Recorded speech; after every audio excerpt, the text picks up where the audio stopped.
Faizan. Good evening to all. On behalf of Monarch Networth Capital, we welcome you all for the IFGL Refractories Q2 FY 2022 earnings call. We are delighted to host the management from IFGL today, and we have Mr. Kamal Sarda, CEO of IFGL Refractories. So without taking any much time, I will hand over the call to Mr. Kamal Sarda for the opening remarks. Thank you, and over to you, sir. Thanks, Sahil. So I start. So good evening, ladies and gentlemen. I hope all of you are safe and well. Thank you for joining us on IFGL Refractories Q2 FY 22 earnings conference call. Along with me on the call, we have SGA, our investor relation advisors, apart from Monarch, who are conducting this. We have uploaded the result presentation on the stock exchange, and I hope everybody had a chance to go through the same. Before starting with the business highlights, I would like to mention that we have elevated Mr. Amit Agarwal as CFO of the company. He has been with us for 10 years. This has been approved by the board of directors on 13th November 2021. Now, on the business highlights, I'm pleased to share that we have posted the highest ever quarterly total income during Q2 FY 22 on a standalone as well as on a consolidated basis, recording 202 crores and 314 crores respectively. Along with the increase in revenue, the operational expenses have also increased due to higher raw material costs, higher freight costs, and also some travel expenses which were not present in the last financial year. Despite all this, we continue to be quite healthy, both in profitability as well as cash. Steel demand continues to be strong on the back of the strong economic recovery, increased investment in capex, revival in real estate, and also some revival in auto sector. All these factors have led to strong growth in the demand for the steel, resulting in increased order inflow for our refractories. Domestic steel companies operated at optimum capacity during this quarter. During Q2, we also commenced the first phase of Visakhapatnam plant, built at a total cost of about 30 crores. Commercial production of monolithics has commenced from 1st of September 2021. The installed capacity of this phase 1 plant is 48,000 metric ton per annum. Our efforts would be to ramp up the capacity utilization of the plant in a quick and time-bound manner, backed by the strong demand from the steel producers. Phase 2 is on full swing and expected to be completed by Q2 of FY 23. Going ahead, we expect the demand to be steady with unlocking of the economy. With the enhanced capacities, we expect to improve the scale of business, which will lead to further benefits and operating leverages playing out in the long term of the company. Let me now come to the financial highlights of Q2 FY 22. Starting with the standalone, total income increased by 20% year-on-year to 2,002 crores. EBITDA was marginally down to 34 crores, down by 6% year-on-year. EBITDA margin stood at 17.1% compared to 21.7% in the corresponding quarter. PAT was down by 13% to 16.6 crore. On the consolidated financial highlights,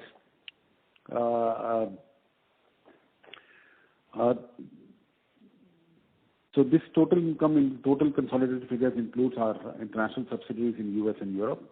Total consolidated income increased by 26% to 314 crores. Consolidated EBITDA was marginally down by 1% to 40.7 crore. Consolidated EBITDA margin stood at 13% compared to 16.6% in the corresponding quarter. PAT was down by 3% to 20 crores. On brief highlights on the international business, EI Ceramics, our US subsidiary, total income stood at $4.4 million, up 13% year-on-year. EBITDA was $0.23 million, down 51% year-on-year. PAT stood at $0.12 million, down 63% year-on-year. Monocon, our UK subsidiary, total income stood at GBP 7.11 million, up 5%. EBITDA stood at 0.33 million, up 50%. PAT was 0.22 million, up 82%. Hoffmann Ceramics, which is our German subsidiary, total income was 1.97 billion euro, up 54% year-on-year. EBITDA stood at 0.15 million euro compared to a loss of 0.07 million last year. PAT was 0.16 million compared to a PAT loss of 0.17 million last year. With respect to liquidity, we remain net debt-free with a strong balance sheet and strong cash flow from operations. Cash and cash equivalents stood at 273 crores as on September 2021. So these are brief highlights of the financials. I now leave the floor for any questions if you have. Thank you. Thank you very much. We will now begin the question and answer session. Anyone who wishes to ask a question may press star and 1 on your touchtone telephone. If you wish to remove yourself from the question queue, you may press star and 2. Participants are requested to use handsets while asking a question. Ladies and gentlemen, we will wait for a moment while the question queue assembles.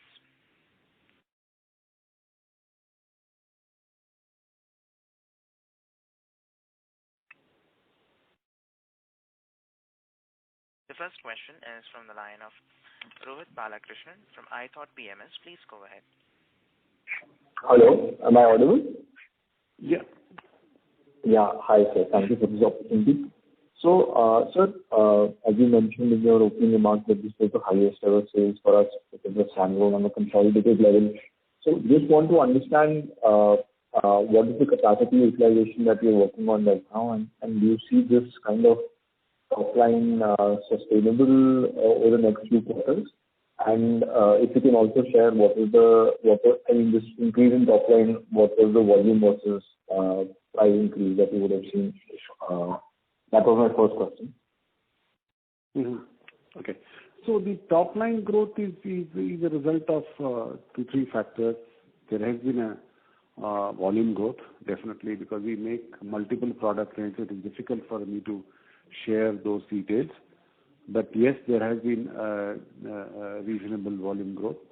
Plus, we had in the last quarter we had some price increases also from some of our customers. I will not say many.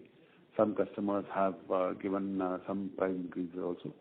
So both the points put together, I think the growth has been there. As I mentioned, demand has been quite strong in quarter 2, and I see quarter 3 also the demand is quite strong. I will not comment on what kind of results will be there in quarter 3, quarter 4, but I see a good demand for our products in the coming quarters. What is the utilization, sir, right now of your existing capacity? Utilization will be very, very similar because we have been adding capacities also. Like we have added Vizag capacity, although it has just started. But we have done various additions, debottlenecking in Rourkela also. We should be at around 70% levels on an average, all the items put together. Got it. And sir, this capex that you are currently doing, so how much capacity will that add in terms of tonnage or in terms of incremental sales, assuming you operate at your peak capacity? I think I mentioned in that the Vizag capacity is being built for 48,000 metric ton of monolithics per annum. Okay. Right. That should result in a turnover of somewhere around 100-120 crores, depending upon the product mixes which we sell. Got it. Understood. Fine. And sir, you mentioned that this quarter, there was some pricing pressure.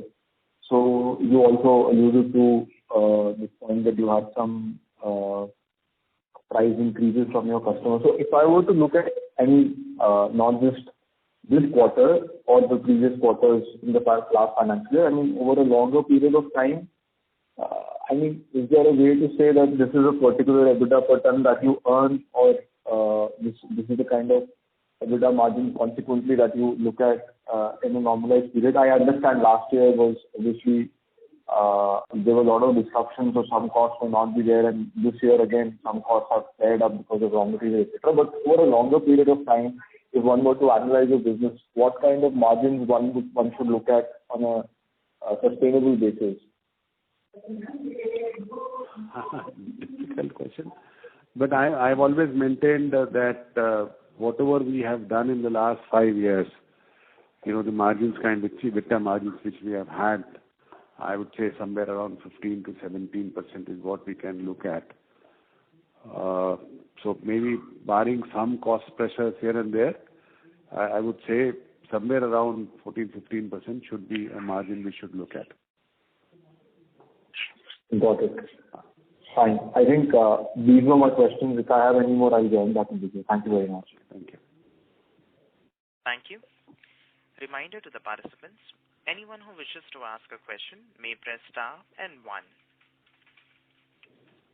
The next question is from the line of Hitesh from Aksa Capital Advisors. Please go ahead. Hi, thanks for the opportunity.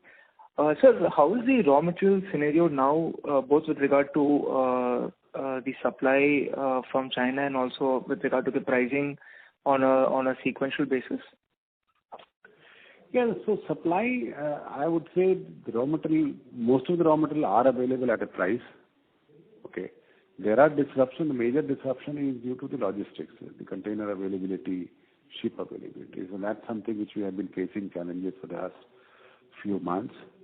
What I understand, the container availability issues are slightly easing up. But China, as you all must be aware, they had cut down on power consumptions in the last one month or so.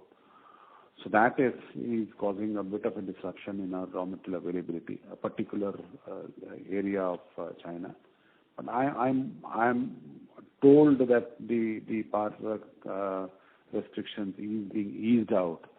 So we'll have to watch in the next 1 month or so. But the raw material are available at a price. The prices have gone up.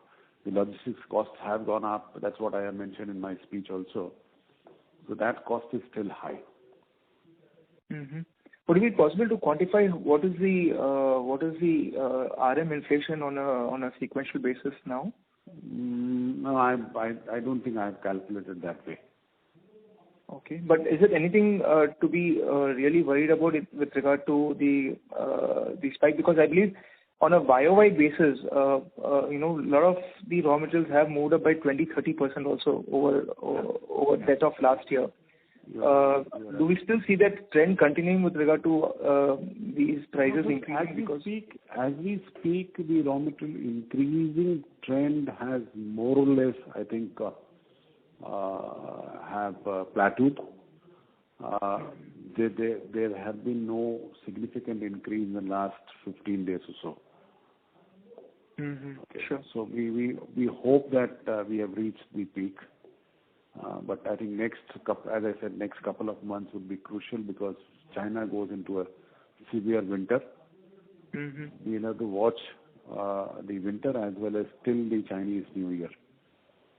The next couple of months will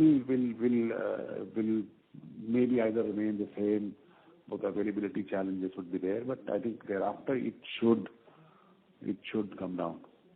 Got it. So, and your response to the previous participant with regard to the long-term sustainable EBITDA margin. If I look at your last 5 years number, it's only the last year where you had about 15% margins. Prior to that, your gross margins were also slightly on the lower side, and your EBITDA margins were also about 12-13%. You still confident to maintain this level of margins, and is it because of the new capex that has come on stream where you feel the margin profile is a lot better? Your thoughts on that? I honestly didn't get your question. No. But if I look at a 5-year number, I think the margins are still around 12-13% only. But what you had guided, was about 14-15% as a margin on a sustainable basis. Because the volumes have grown in our case. So that's the reason why I'm talking of. I'm not saying this is that's the reason why I don't want to give any kind of a margin thing. But if you want to look at it, I think we should look at about somewhere around 14% on a consolidated levels.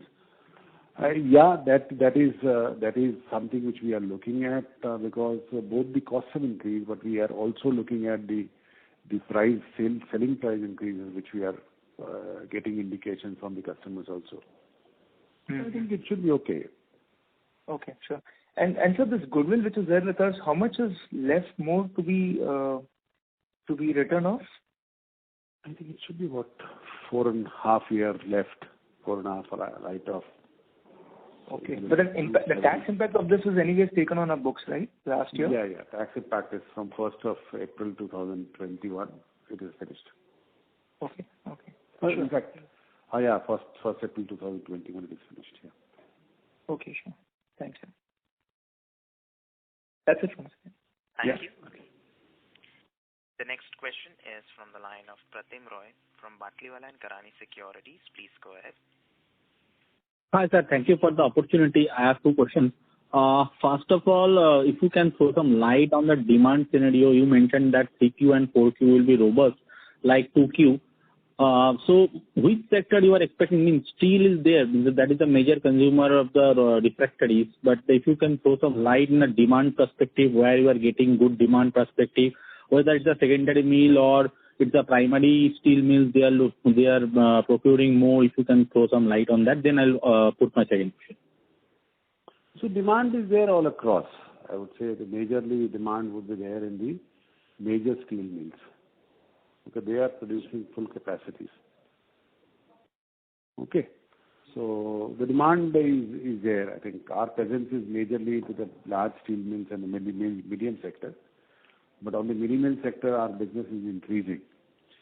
So they are also having a reasonably good demand. So it's all across, I would say. I'll not put any kind of a sector-specific demand increase. Okay, and one more thing, sir, raw material, you mentioned that the logistic cost and raw material price also shoot up. So already this is priced in our current realization, or are you going to take any kind of price hike in the near term? These are all continuous issues. This cannot happen in one quarter or 1 month. As I said, there will be some price increases in the current quarter, next quarter. These are all continuous process. It cannot happen in one day. Okay, means already that means margin pressure will be there if the raw material prices will go up. Means we are not going for any price hike as of now, right? I will not like to put any kind of detailing on this. So let's see how the price. As I said, the customers are willing to give. They have given price increases. Customers are willing to give prices now because they want more material on time rather than haggling on prices. So we are hoping that any increases will get offsetted by any kind of increases in the cost. Okay, sir. Okay, thank you, sir. Thank you. Thank you.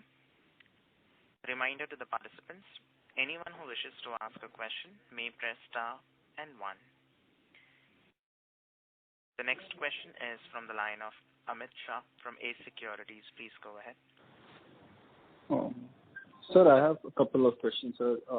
So can you explain what are the factors leading to drop in EBITDA margin on a YOY basis?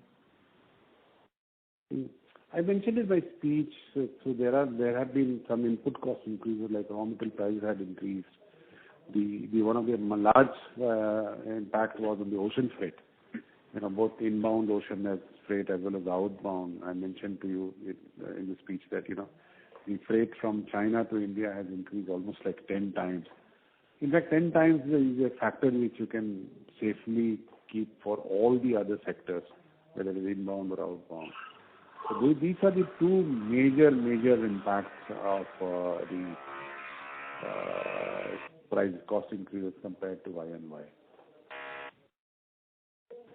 Okay, sir, and what is your outlook on steel demand as well as demand for refractories for next year? Sorry to interrupt you, Mr. Amit Shah. There is a disturbance coming from your line, sir. Request you to please self-mute your line. Yeah. So should I repeat my question? Yes, please. Okay. Sir, what is the outlook on steel demand as well as demand for refractories in the next year? I think you all must have a better information on this, but steel demand, as we understand, and also the stalwarts of the steel industry say the demand will be very, very good in the next year. Okay. Okay, sir. And sir, lastly, can you give us any outlook on each of our international facilities? Can you ask specific questions? I had already mentioned in my speech what is there, or maybe you can go through the speech. I had mentioned what is there. That way it's a very generic call. You can call me separately. But this will be a longest question. Okay. Thank you. No Yeah? problem, sir. Thank you. Thank you. The next question is from the line of Virat Shah from NM Securities. Please go ahead. Hello, sir. Sir, I have a couple of questions. Sir, what do you plan to do with the excess cash in the books? It's kept. This cash is there for the kind of expansions which we do. All the expansions which we have done, spent so far is from the cash generated from the business. And we are looking for some opportunities for any kind of acquisition. If there is anything, we have the cash just ready. Okay. Sir, what do you expect the revenue from the potential of Visakhapatnam Phase 1? I think I answered in my previous one of the previous questions. Okay. Sir, what do you expect the new plant of Visakhapatnam to optimize the optimal level? Pardon? Sorry? When do you expect the new plant of Visakhapatnam be utilized at optimum level? It will take 2-3 years. Okay. Thank you. Thank you. Thank you. Participants, to ask a question, you may press star and 1. The next question is from the line of Kunal Gupta, individual investor. Please go ahead. Yeah. Hi. Good evening, sir. So continuing on this Vizag plant, so you said 2-3 years for optimization. So, sir, any estimation on utilization rates for this year or next year? No, we have not kept. This year will be only the stage where we will do various approval processes with the customers. So there will be not much. Next year, we have not made a plan, but we should look at about 20-25% levels. Okay. Sure, sir. So, sir, supplies from here will be for domestic customers or will we export also? Mainly domestic customers, but we already done one export from there, so maybe some exports also may happen from there. Okay, sure, sir. Majorly for the domestic market. All right, sir. And sir, this just wanted to ask you, what's the status on this one-time, write-off of goodwill that we had decided? So, are there any pending approvals on this process? Yeah, so we are still working on the scheme. There are some discussions continuing with the legal team and the auditors. So it may take some more time. I will not be able to give you exact deadline when this will be finalized. Okay. Sure, sir. Sure. I'll fall back in the queue. Thank you. Yes, thank you. Thank you. The next question is from the line of Veeraj Mithani from Jupiter Financial. Please go ahead.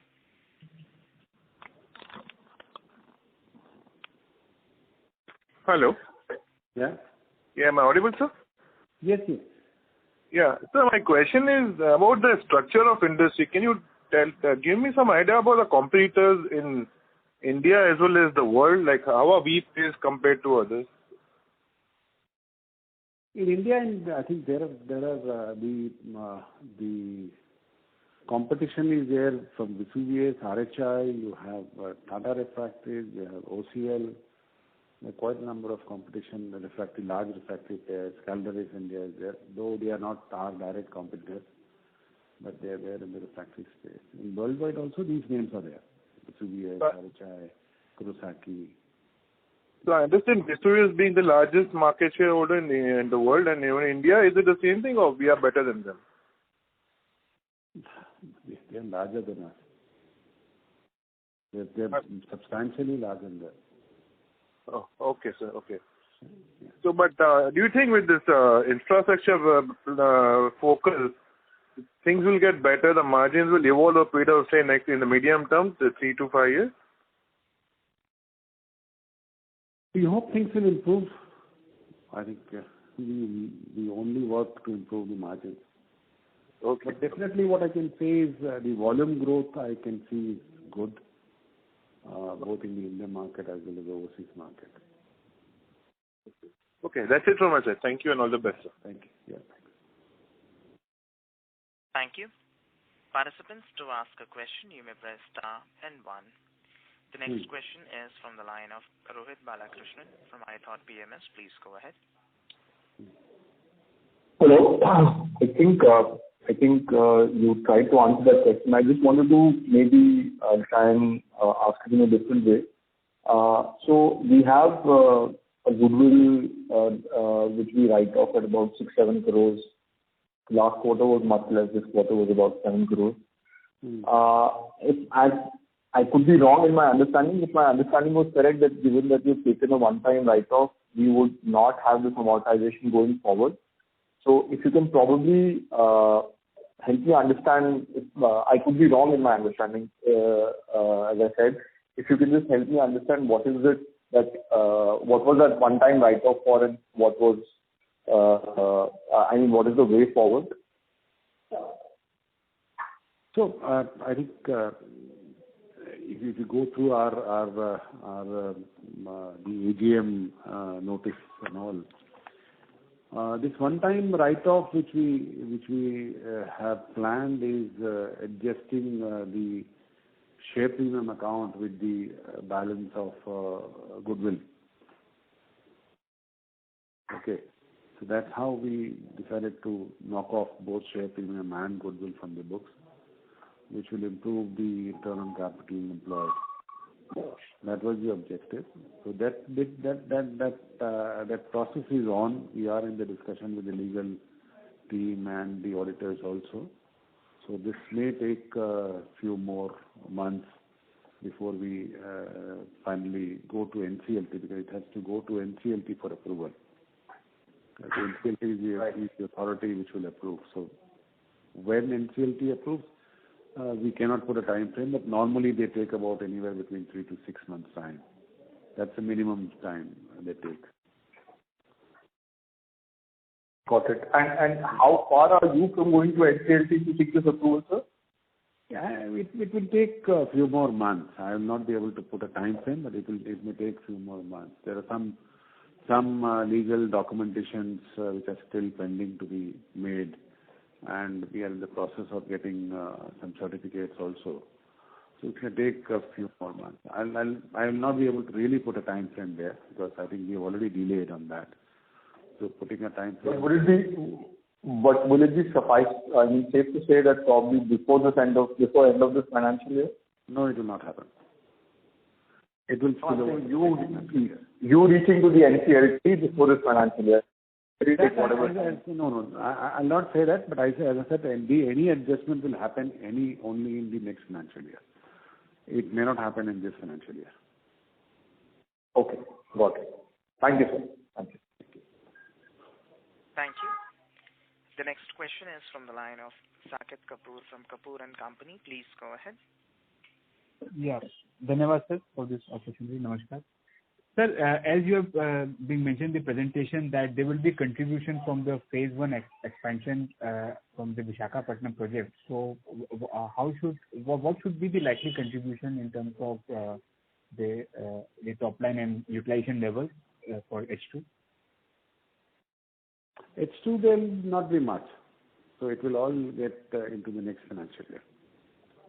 Okay. And on a fully utilization level, so what should be its contribution, depending on today's pricing? It should be about somewhere around 100 crores. So next year, full year, 100 crore contribution from the Visakhapatnam. As I said, you asked me a question about the full utilization.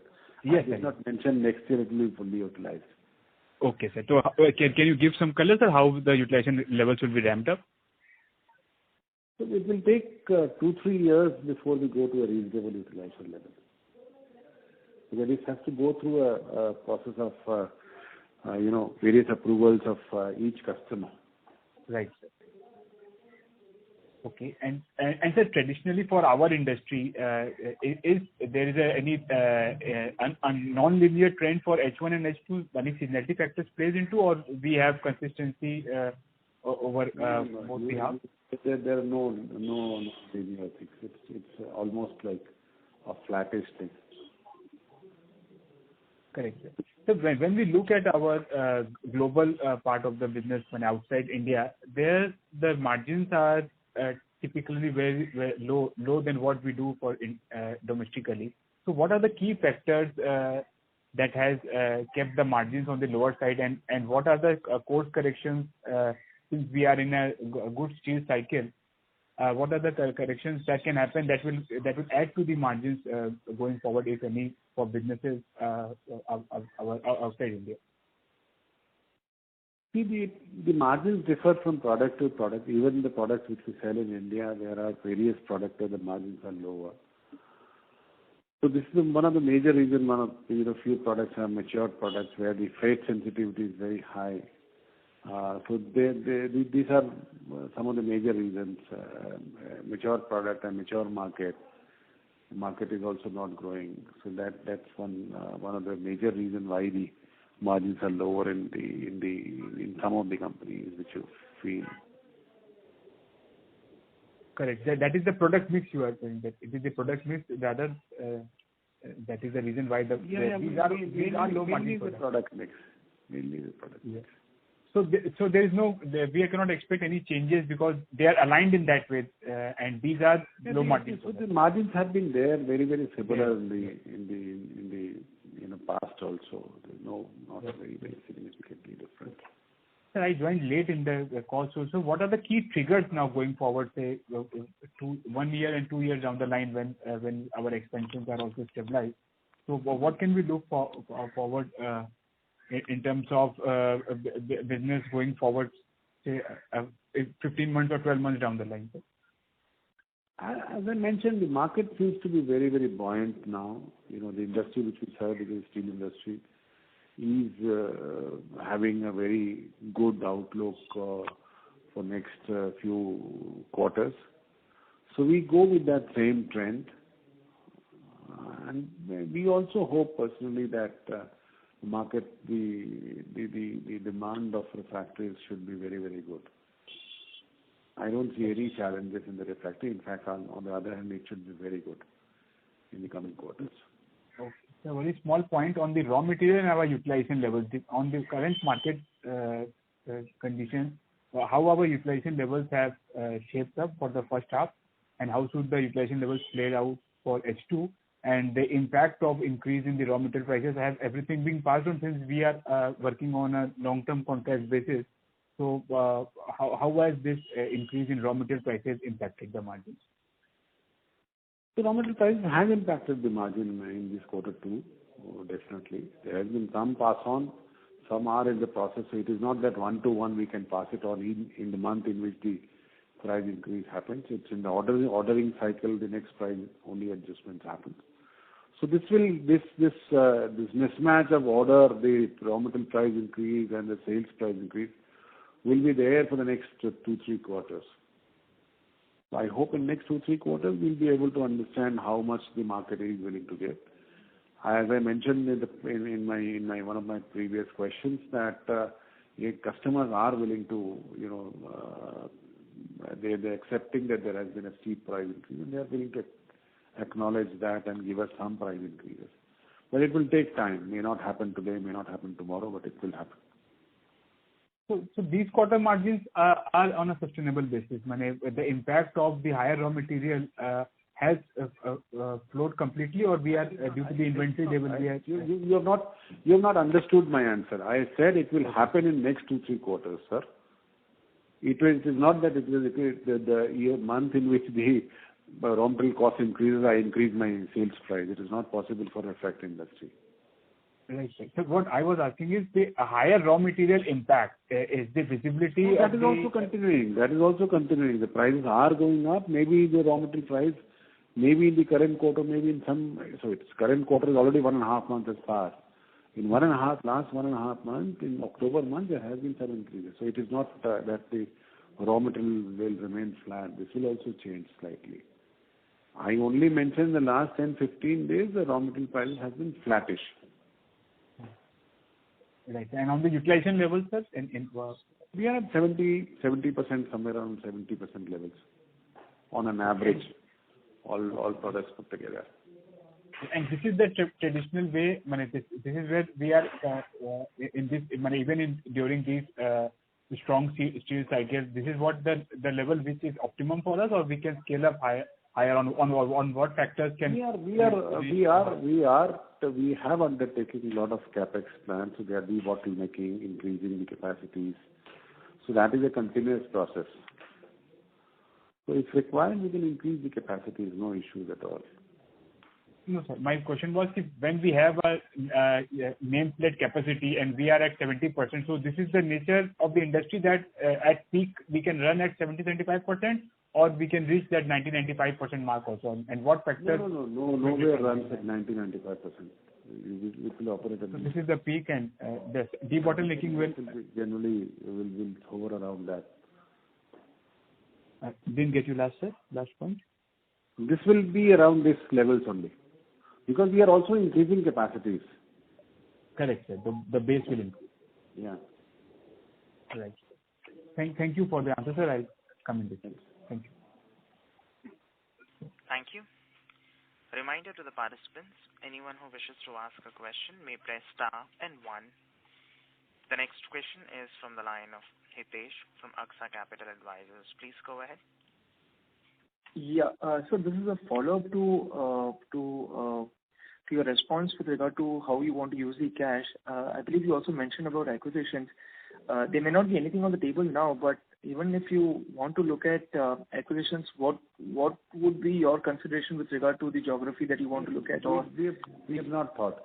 It could be India, it could be overseas also. That we have had in the past. We have acquired in UK, US, Germany also. So that's subject to what is available and whether it fits to our scheme of things. Because overseas, whatever acquisitions we have done, they have not scaled up much from the point we had acquired, right? So, just by looking at the numbers, it appears that your overseas acquisitions haven't helped you much with regard on the numbers at least. So, you're still open to looking at overseas acquisitions, is it? Yeah. So your observation may not be fully correct that they have not helped.